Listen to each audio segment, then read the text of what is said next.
Okay, so this is the 2013 Moorfields Plc published accounts question. So Moorfields Plc has an authorised capital of €850,000 divided into 550,000 ordinary shares at €1 each and 300,000 6% preference shares at €1 each. The following trial balance was extracted from its books at 31st of 12th, 2012. So you can see everything in the trial balance then, all the balances at the end of that 2012 year. The following information is relevant. Number 1, stock 31st of 12th, 2012 is €85,000. Number 2, the patent was acquired on the 1st of 1st, 2008 for €60,000. It is being amortised over 10 years in equal instalments. The amortisation is to be included in the cost of sales. 3, provide for debenture interest due, investment interest due, auditors' fees $6,500, directors' fees $35,000 and corporation tax $60,000. Number 4, depreciation is to be provided for on buildings at a rate of 2% straight line and is to be allocated 40% distribution costs and 60% administrative expenses. There was no purchase or sale of buildings during the year. Vehicles are to be depreciated at the rate of 15% of cost. Number 5, during the year, land adjacent to the company's premises, which had cost $70,000, was sold for $150,000. At the end of the year, the company revalued its buildings to €970,000. The company wishes to incorporate this value in this year's accounts. Number 6, included in administrative expenses is a receipt of $18,500 for discount. Right, so 7 steps here in preparing a published account. First 5 steps are the exact same as a question 1 final account, okay? But all you have to do in addition is complete the notes to the accounts and complete the theory element of the question. So first step, prepare the layout of the published P&L and balance sheet. Now you have to remember that you must do things as you see them. They are very particular about the words that are used and they are very particular about the order in which things go into the accounts. So reading through the published profit and loss, you've got turnover, cost of sales, gross profit, distribution costs, administration expenses, other operating income, operating profit, exceptional item, income from financial investments, interest payable, profit on ordinary activities before taxation, tax on profit on ordinary activities, profit on ordinary activities after taxation, dividends paid, retained profit, profit and loss balance 0101, profit and loss balance 31st of 12th. The balance sheet, you have fixed assets, intangible assets, tangible assets, financial assets. Current assets, we have stock, debtors, bank. Creditors, amounts falling due within 1 year, we have trade creditors, other creditors, taxation. Then we've got net current assets, total assets less current liabilities. Then we have creditors, amounts falling due after 1 year. We have our debentures there, and then we have capital and reserves, issued shares, revaluation reserve and profit and loss balance. And below you can see the tangible fixed assets note that we have to do in the notes, but we will do it here as well because it will save us doing it in the notes section, but we also need it to calculate the revaluation reserve and the tangible assets in the balance sheet. Okay, so step 2, we enter the figures from the trial balance. That should take us 6 minutes and leave us with 30 minutes left to do the question. So the whole question is 45 minutes in total. Okay, so here you can see I've entered all of the figures from the trial balance. You'll see that some of the figures I've just put in straight into the accounts, okay? So there's absolutely no workings on the figures that you'll see that I've put in. I'm just doing that because I know from experience and from doing the questions that they never have an adjustment on there's never any more dividends paid. There's never an adjustment on financial assets or debentures or bank or trade creditors or issued shares. So I just fire those figures straight in. You can absolutely put them in the workings just as long as you put them on the page. That is absolutely fine. Okay. So let's just get started. So here I'm just going to show you where I got all the figures. So the vehicles at cost and the vehicles depreciation, we put them in the tangible fixed assets note. So the cost 260 minus the accumulated depreciation 105 gives me a net book value of 155. Then I've got investment income for the year, 4,200, and that will help me establish how much investment income is due at the end of the year. We will more than likely have more investment income for the year. Every year you're going to have investment income due, debenture interest due, so you just need to note that. Now, buildings at cost are 880,000, but you can see here in the tangible fixed assets note that I have land and buildings 950,000. So why does it say 880 in the trial balance and 950 in the tangible fixed assets note?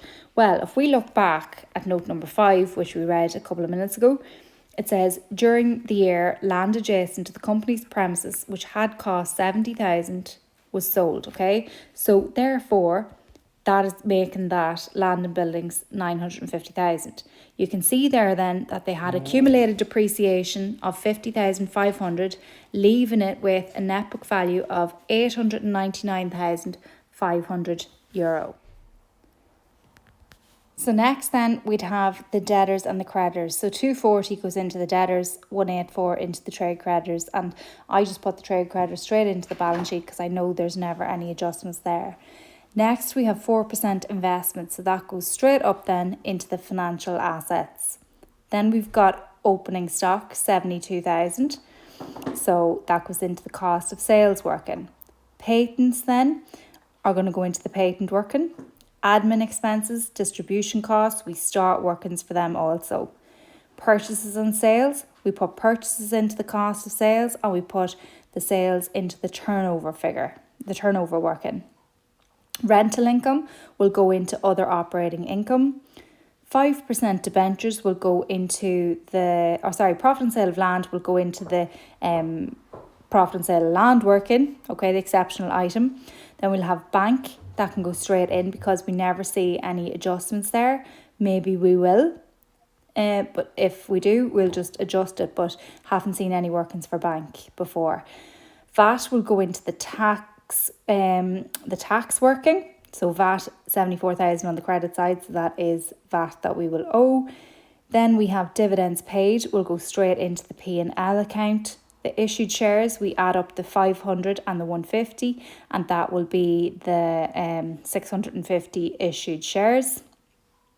Okay, forgot to do the profit and loss first. The profit and loss, 85,000 on the credit side, showing that that is a profit, so 85,000 into the P&L account. The issued shares, 650,000.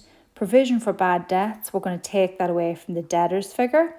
And then debenture interest paid is going to help me work out how much debenture interest is due.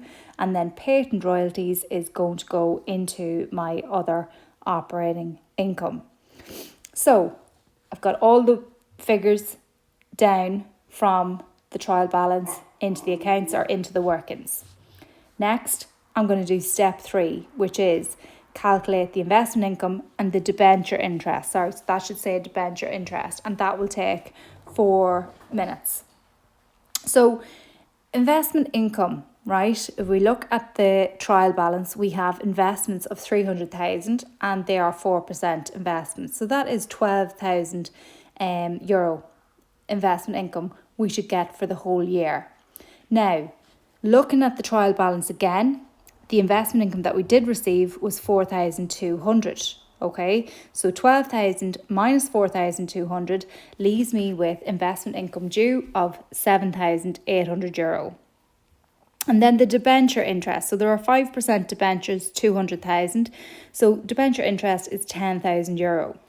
So the debenture interest due then will be the 10,000 euro for the year minus the debenture interest paid, which we saw was 8,000 in the trial balance. So that leaves us with 2,000 euro debenture interest due in our other creditors. That is step 3 done. Step 4 then, we start our adjustments. So this should take us 15 minutes and no more because they are very, very short adjustments. So number 1, stock on the 31st of the 12th, 2012 is 85,000 euro. So we will take the closing stock away from the cost of sales working, and then we will also put it into the current assets in the balance sheet. Note number 2. The patent was acquired on the 1st of 1st, 2008 for €60,000. It is being amortised over 10 years in equal instalments. The amortisation is to be included in the cost of sales. Okay, so patent was acquired for 60,000, been amortised over 10 years, been written off over 10 years, 60,000 divided by 10, 6,000 per year, and they're telling us to put that into the cost of sales. So into the cost of sales, we add the patent written off, €6,000, and the patent figure, €36,000, we minus the patent written off of 6,000, which leaves us with intangible assets of 30,000 in the balance sheet. Now, note number 3, provide for debenture interest due, investment interest due, auditors' fees, 6,500, directors' fees, 35,000, and corporation tax, 60,000. So look, we've already done the debenture interest due and the investment income due. All we have to do now is the auditors' fees, directors' fees, and corporation tax.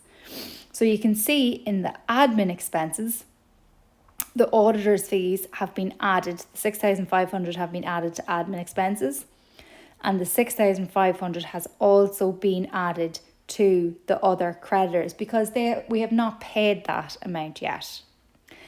And then the director's fees of 35,000, we add that to the admin expenses, and we also add it to the other creditors figure as well. So we add 35,000 there. Now the 60,000 corporation tax is going to be put into the published P&L straight in beside the tax on profit and ordinary activities minus 60,000, and then we're also going to add it to the tax figure that is in the creditors minus 1 year section of the balance sheet. So that is the workings done for that adjustment. Adjustment number 4 then. Depreciation is to be provided for on buildings at a rate of 2% straight line and is to be allocated 40% distribution costs and 60% administrative expenses. There was no purchase or sale of buildings during the year.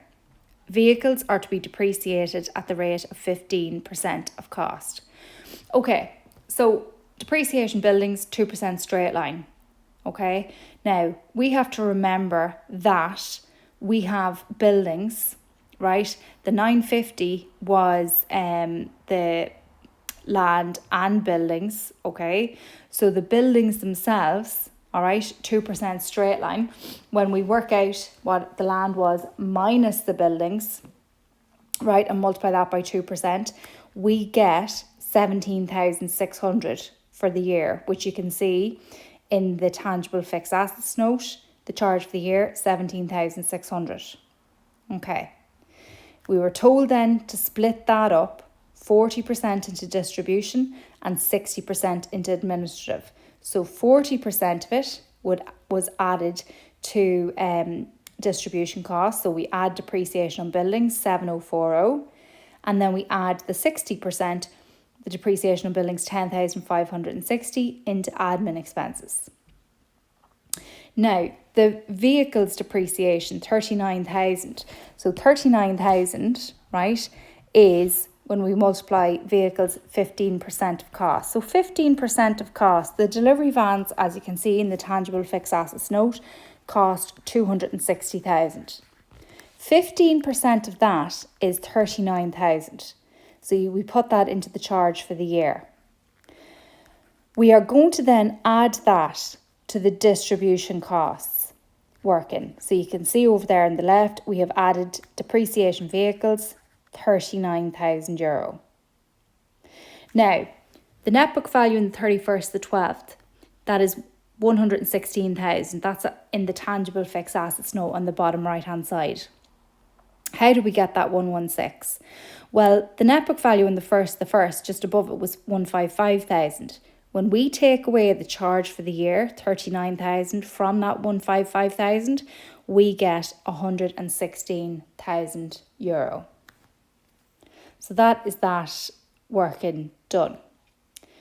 Number 5 then says, during the year, land adjacent to the company's premises, which had cost 70,000, was sold for €150,000.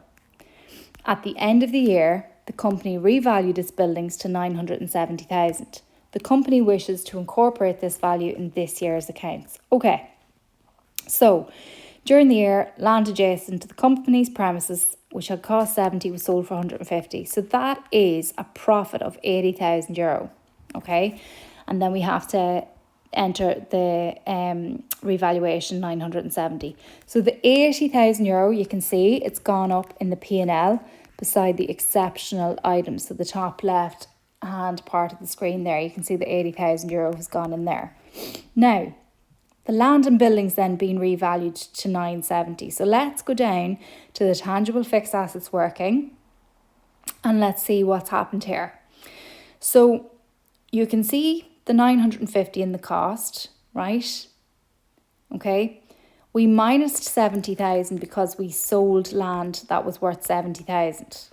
Okay. So that would give you the figure of 880 that's in your trial balance from the question. Okay.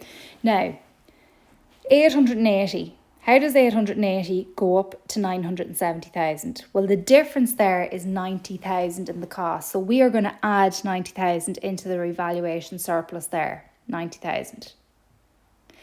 Then what we have to do, we have to rewind any depreciation that has ever occurred in the buildings. Okay, so you can see down in the depreciation part, the accumulated depreciation on the 1st, 50,500, and then the depreciation charge for this year, 17,600, gives us a transfer to reval €68,100. If I add that €68,100 to the 90,000 reval surplus, that's going to give me, okay, a revaluation reserve of €158,100, which you can see in the balance sheet under capital and reserve. So you can see the revaluation reserve there, 158,100. So that's where that came from. So the net book value there at the end of the year, 31st to 12th, for the land and buildings, 970,000. Right, last adjustment number 6. Included in administrative expenses is the receipt of 18,500 for discount. So this is a complete and utter mess up by the bookkeeper. Where should we put a receipt 18,500 for discount? That should go into discount received account, right? Which is a revenue, which would be credited, okay, in the revenue account. But what the Egypt bookkeeper did was they put it into admin expenses, which is a debit account, okay? So they put a revenue into an expense account. So revenues are credited, expenses are debited. So if they put a credit into an expense account, it would have reduced the amount of the admin expenses. So what we're going to have to do to take it out is we're going to have to add the discount received, 18,500, to the administration expenses working. What we're going to also have to do is we're going to also have to put it into where it belongs, which is the other operating income. So you can see there we have added discount received 18,500. Okay. Next step, we have to tot up all our totals. So it should take you 4 minutes and no longer. If it's taking you longer than 4 minutes to get them balanced up, please just move on and do your notes and do your theory, because you can't be wasting time on this. And you know, you can do it when you've got the notes and the theory completed.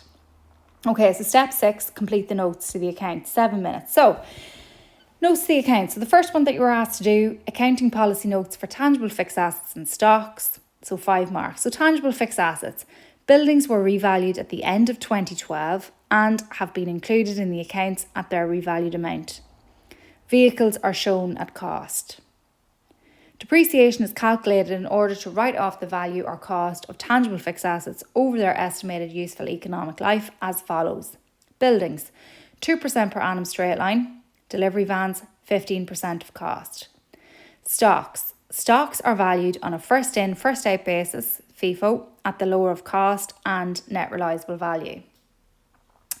The next note, operating profit. So the operating profit is arrived at after charging depreciation on tangible fixed assets, 56,600, patent amortised, 6,000, directors' remuneration, 35,000, auditors' fees, 6,500. There's no legal fees in this question. If there was, we would fire them in there as well.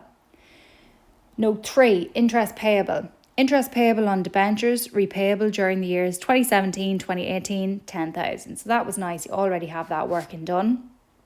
Like you calculated the 10,000, so that's a very simple one. And then the tangible fixed assets working, you also already have that done as well. Now, step 7, complete the theory. So sorry, just with regards to the notes, you have to learn off the notes and then just be able to enter the information from this particular question. Okay, there's no way of getting around it. You just have to learn off. Okay, so step 7, complete the theory, which will take 4 minutes, and then we should have 4 minutes remaining then to read over the answer. So again, there's a lot of theory in this topic. Again, you'll have to sit down, you'll have to kind of learn a lot of it off. But you know, as you're going through the topic, you know, you should be picking up bits and pieces anyway. So look, who are the bodies or institutions that are governing the published accounts, the way that accounts are laid out, etc. So the government issues legislation such as the Companies Acts. The European Union issues directives. The Accounting Standards Board issues FRSs and SSAPs. And the Stock Exchange issues listing rules. So what is an audit? So an audit is an examination of the financial statements of an enterprise by an appointed auditor. The audit is conducted by an auditor who is independent. The auditor expresses an opinion and certifies whether the accounts give a true and fair view of the financial position of the business. The Companies Acts require the auditor to certify that the accounts give a true and fair view of the financial position of the business. Next, then, you're asked, what is a qualified auditor's report? So qualified auditor's report is not a good thing, right? So a qualified auditor's report is when an auditor, in his or her opinion, is not satisfied or is unable to conclude that all or any of the following apply. So the financial statements give a true and fair view of the state of affairs of the company at the end of the year. So they can't say that they do give a true and fair view.